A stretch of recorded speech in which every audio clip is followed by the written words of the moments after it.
Hi guys, good morning. Hindi tayo masyado nakatulog. Kakaisip dito sa na-unlock natin na dream. Itong si Eleanor. Ngayong araw, ayayin natin si Ella mag-breakfast ride sa Rosario, La Union. Ay sa opisina.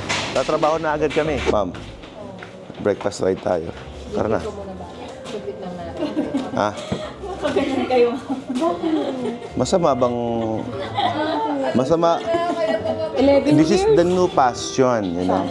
Passion. Whatever you wear when you sleep, and ayan.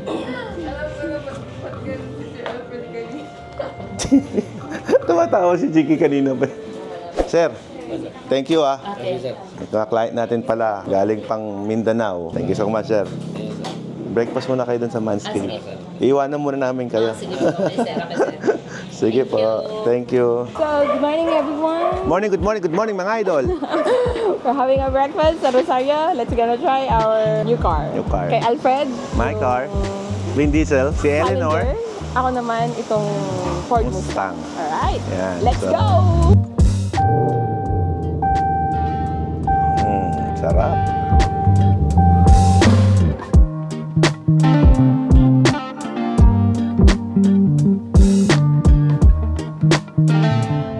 Dad, tara na. Tagal mo. Dali, nagsi-seatbelt pa tong videographer ko, matagal siya. Alright, ready na po ba kayo? Ready na. Alright, let's go. Grabe, parang napaka-espesyal ng dating mo pag ito gamit mo. Espesyal. Walang ligo. Walang toothbrush. Hindi, okay. Pasok. We're going to have a breakfast. Mami, nag-toothbrush ka ba? Hindi pa. Bakit? Pati ako, di nag-toothbrush. Tara na. Mabilis lang to.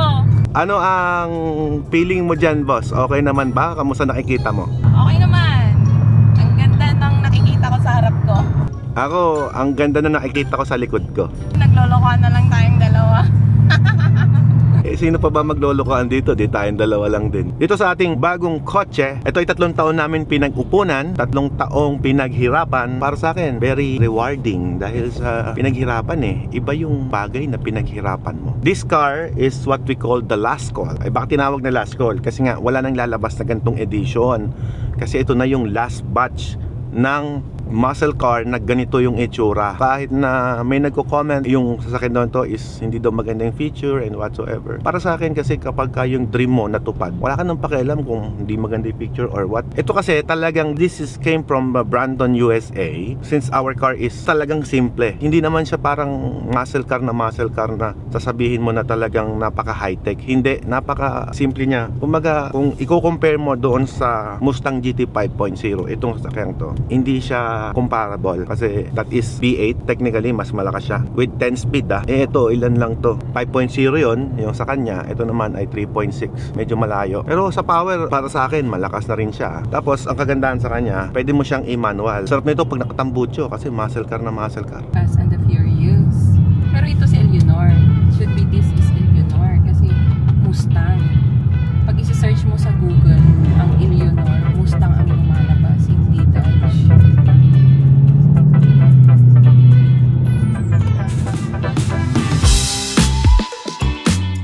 Dad, mamaya magpalit din tayo. Gusto ko din i-try yan. Bibigyan ko kayo ng konting trivia or experience sa kotse natin na si Pongkan versus dito kay Eleanor. Ito napansin ko, sobrang komportable, hindi siya matagtag, yung kanyang suspension, hindi yung parang kinakalug ka na ganyan. Maganda po siya compare doon. Baga, para sa akin, driving comfort, goods to. Okay din naman yon pero matagtag lang napansin ko kasi gusto na high speed. Ito kahit mabagal, pasok. Papalitan mo ba yung pipe mo? Itong si Eleanor? Siyempre, papalitan to, hindi to muscle car pagka hindi nakatambutso. Ganun ba? Yung sa'yo, ang ganda-ganda ng tunong eh. Kung meron man sa Pilipinas na nagtatambucho, feel free to message us kasi magpapatambucho ako ng kotse.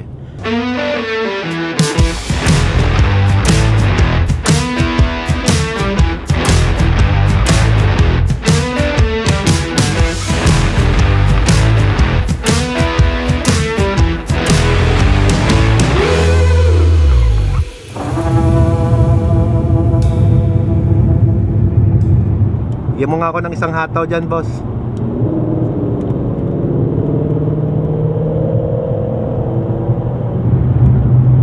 Ako din, bibigyan kita ng isang hataw. Andali.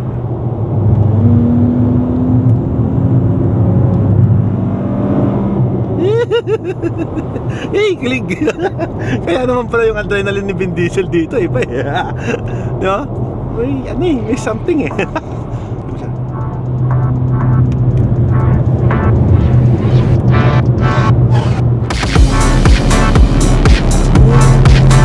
Tinagusan ng Mustang.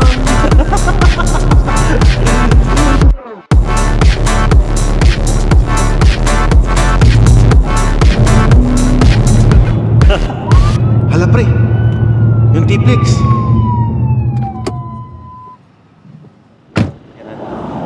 Sige. Akala ko kasi pwede. Okay sir. Sige po. Thank you po. So, yun. Natikita na. Ganda ng view dito oh.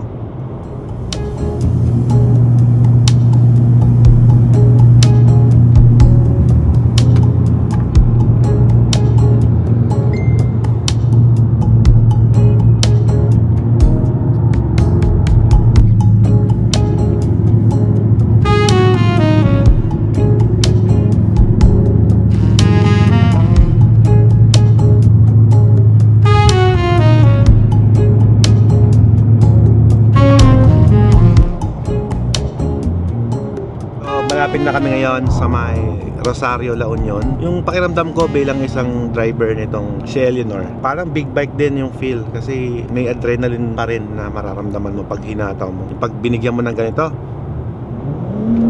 ayan, yung adrenaline rush mo andun pa rin, na komportable ka. Kaya din pala marami ang nahuhumaling sa sports car because of that feel. Kumbaga parang sa big bike, pero syempre yun nga lang, kapag masikip ang kalsada, may advantage ang big bike. Pero ito may advantage din kasi malamig.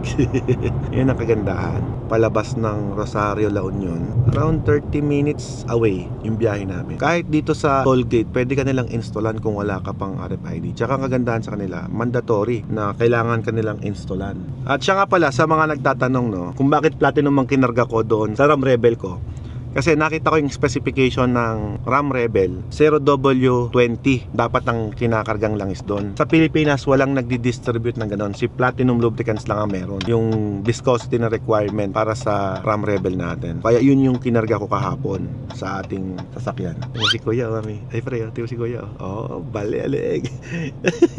Alam mo, ganyan din yung feeling ko noon kapag nakakita ko ng mga gandang kotse. Ako mismo talagang na-amaze. At na-inspired ako na sana pagka nakaluwag-luwag, makapagpundar ako ng ganong sasakyan. Ako nafe-feel ko yung mga nakaka-appreciate, yung natutuwa pag nakakita ka ng magandang kotse. Hindi pa rin nawawala yung ganong feeling na kapag nakakita ko ng mga ganong individual. Medyo ko, parang naalala ko yung sarili ko na nag-hard work ako. Isipin nyo ito, 3 taong pinaghirapan to. Hindi naman to instant na sabihin natin na bigla tayong nagpundar.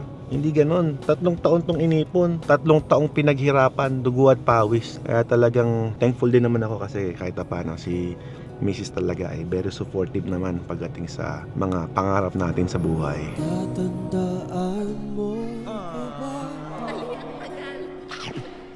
tayong dalawa ay unang makita. Panahon ng kalusan sa piling ng mga bulaklak at halaman. Doon tayong nagsimulang mangarapan. Grabe mami, may bago ko na namang sasakyan. Grabe naman yun. Dapat may kingtot ka niyan mamaya. Kamusta? Anong experience? Mamay ko mag-drive nun ha? Okay naman. Wala lang ugos. Kuya, pengi. Pera. Pulubi Gaming pala.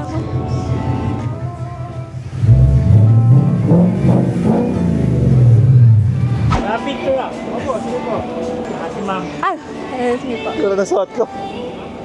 Sa mga nagtatanong pala, bakit ito yung suot namin ngayon? Bakit? Hindi, ito yung pantulog talaga namin to. Ito talaga yung ginagamit naming pantulog. Mas komportable kasi. Tsaka, ito yung nagpaparemind sa amin kung saan kami nagsimula. Ayun, no? 2009 pa siya. Ito yung damit na suot ko nung ipinanganak mo si Hermes. Ito naman, yung suot ko, akin yan eh. Nagsuot kasi siya ng damit ko kasi gusto niya ng amoy palagi ako eh. Di ba? Tsaka yung maluwang. Ang maluwag. And then, ito naman, ito yung suot ko, every time na may kadila akong customer noon, gumagawa pa ako ng poso, ng deep well. Nag-welding pa ako, yan. Ito yung gamit namin. Yeah. Nasuot-suot na ngayon. Legit ito yon. Walang binago. Tsaka ito, ukay-ukay to eh. So what? Wala kayo pabili na. Ukay-ukay lang eh. It's not the shirt. Yeah. It's the person who wear the shirt. Tama. Don't judge the book by its cover. Oh. Because person is not the book.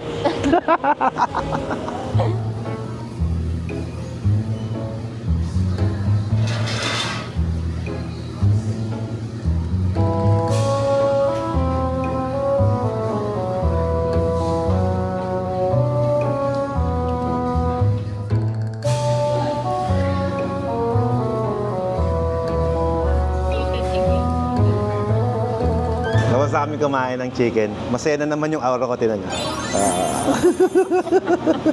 Simpleng breakfast ride lang to. Dito po kasi makikita, no, ng mga kalalakihan, kagaya ko. Alam niyo ba, nung jowa ko pa lang si Ella, hindi talaga nagme-makeup yan. Hindi talaga nag-aayos. Talagang ganyan na. Ito na yun. Ito na yun eh.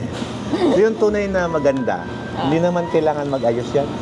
Whatever na suotin yan, ano naman ang suot yan. Mag-makeup, mag-put. Yeah. Mag-ayos ng sarili, it should be. It should be, of course. Every morning na gumigising ako, ito yung nakikita ko. Kasi meron mga di ba, yung mga partners in life, di ba, na paggising nila, ay, ito pala yung itsura ng asawa nila pag hindi nakaayos. Woke up like this. She wake up like this. Kaya nga, ako ang payo ko sa mga kalalakihan, yung mga girlfriend, mas maganda, makita niyo yan ng hindi nakaayos para matanggap ninyo na kung ano man yung itsura nila, minahal niyo yun eh.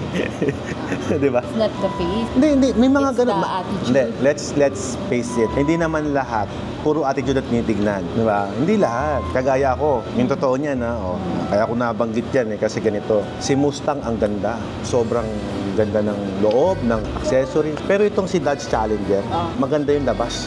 Pero yung loob, basic lang. Ngayon, ang tanong, gusto ko ba siya? Kahit ganun lang, basic lang. Oo naman. Gusto, kasi nga, pangarap yun eh. 3 taong pinangarap eh. Sabihan nila, kahit na ano man ang kapintasan ng kotse na yun, kung gusto mo talaga yun, wala kang pakialam doon. Di ba? Kasi kung kahanapan mo siya ng advanced technology, technically talaga wala siya. Wala, as in bare. Parang bumili ka ng Jeep Wrangler, parang ganun. Kasi Sobrang basic. Sobrang basic. Yung Mustang mo kasi, V8 5.0. Kaya pala lumulubok ng gasolina. Oo, yun, lumulok ng gasolina. Pero doon ka mag-enjoy eh. things you have, is yan yung mga bagay na pinangarap mo. I-enjoy mo, Diba? pag sumikapan mo. Yun. Galingan mo pa. Mas lalo mo pang gagalingan. Oh, di ba? Yun eh. Tara na nga. Tayo. May client pa tayo, may trabaho pa tayo. Tara, iligpitin natin yan bago tayo malis. Okay, let's go. Hindi, palit. Sige, palit. O, yan. Cheers. Tara.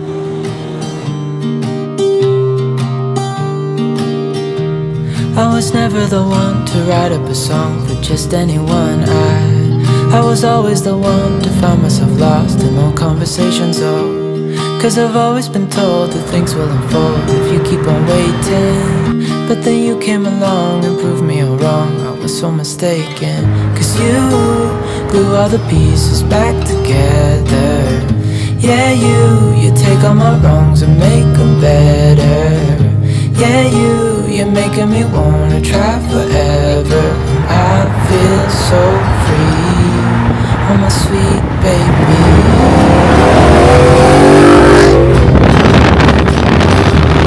Oh my sweet baby.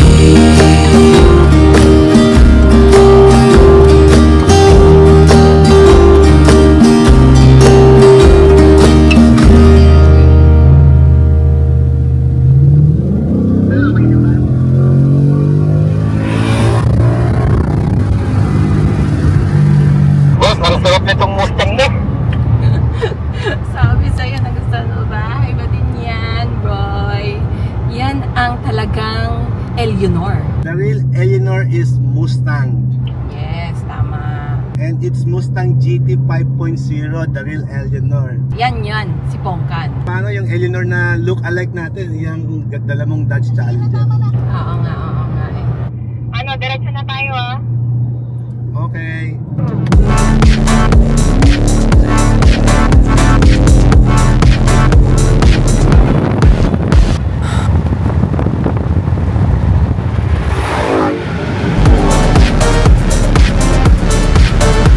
Kukunin ko ba yung helmet sa Rosales?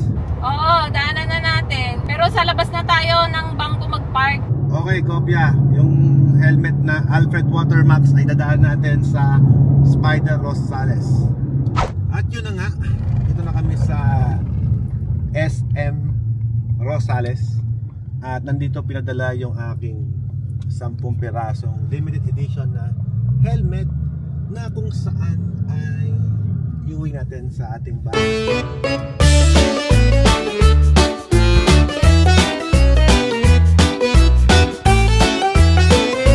Din ang jersey, yung ganda. Baka naman. Ay, ito lahat. Uy, ito pala lahat ng sa akin. Patay ka? Kasi ba sa kotse natin to pa? Pwede magpatulong? Pwede sa. Sige, kakutin natin to. May pipirmahan ba ako? Guys, ito lahat ng helmet na pinadala sa atin ng Russian commercial. MT, Jarama, at saka Spider. Wala akong dalang ID eh. Wala. Okay na yan. Okay na. Okay na. May ano kayo pagkain? Pagkain lang po.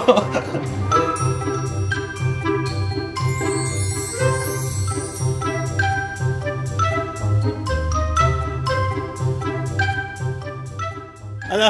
Wow! Kaya mo, nakamotok ako ha. Bakit kakarga yung spider mo? Ano, karipon ko? Yes, sir! Ang dami!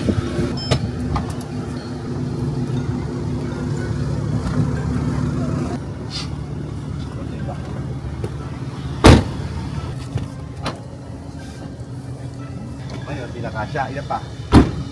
Hindi na natin pang lalamog itong delivery sa Watermax. Hirap kumita ng pera, pare. Marami pa akong di-deliver ng order ng helmet ko. Ayan, sa mga gustong mag-order ng helmet, Spider at MT, meron po tayo sa Lazada shop natin, guys. Ayan, di-deliver natin gamit itong Mustang. Premium delivery. Mabilis. Siguradong makakarating. We deliver Luzon, Visayas, Mindanao.